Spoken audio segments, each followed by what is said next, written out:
Good afternoon, teacher. My name is Igede Gunawan Satria Pratama. I am from 6A class. Today, I would like to tell you a story with the title The Legend of Kebo Iwa. Once upon a time, in Bali, there were a wealthy husband and wife, but unfortunately, they didn't have any child. Even they had been married for a long time.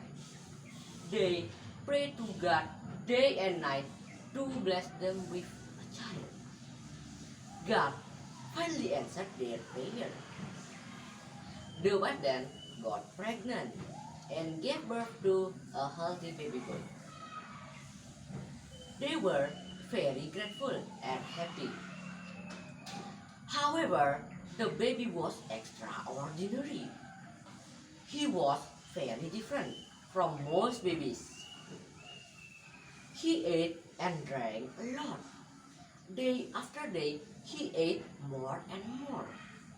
His body was getting bigger and bigger.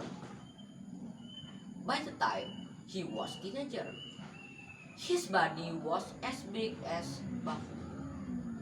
People then started to call him Kebo Iwa. His eating habit made Kebo Iwa's parents spend a lot of money to buy his food in large amount. They finally went bankrupt. They give up and asked the villagers to help them provide the food. The villagers then worked together to cook and build a big house for Kebo Iwa. He was like a giant. He could not stay with his parents anymore because his body is too big. Sadly, after a few months, the villagers also could not afford to cook him the food. They then asked Kebo Iwa to cook his own food. The villagers just prepared raw materials.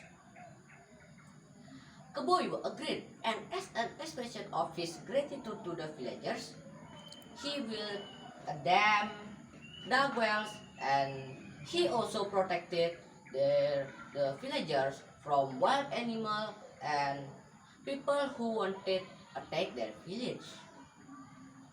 He did those things by himself.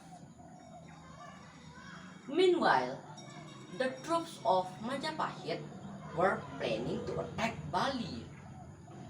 They knew about Kebo Iwa, and they knew also that they could not conquer Bali with Kebo Iwa there. Kebo Iwa was too powerful for them. Gajah Mada, the chief minister of Majapahit, were planned something. They were pretending to invite Kebo Iwa to Majapahit to help them dig some wells.